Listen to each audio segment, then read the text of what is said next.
شعر به نام نیکت آموزگار دارم، در انجمن به دستت چون تحفه سپارم. بهر سپاس خاطر دستت همی فشارم، منت پذیر از تو دایم به روزگارم. زین رو بزرگ هستی مثل پدر معلم، در عالم معانی هم راهبر معلم. آموخته برایم آداب گفتگو را، با کرده پیش چشمم دنیای آرزو را. سود برای مردم بخشنده بی امور را، در راه بختیابی معنای جستجو را.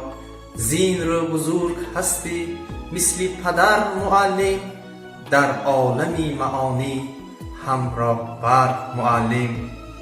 حرف درست خواندم از شوق می دمیدی، ناقص که می نوشتم بر خویش می تپیدی. تا سربلند باشم بسیار سر خمیدی، باری گران مهنت بر دوش خود کشیدی.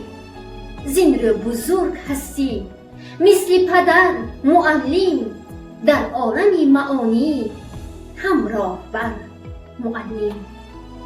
در گیر و داری هستی گفتی که با هنر شو، بر اوج سر کشیدی از قعر با خبر شو.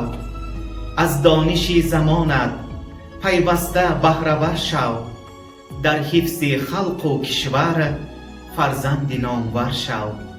ز این را بزرگ هستی مثل پدر معلم، در عالم معانی هم راهبر معلم.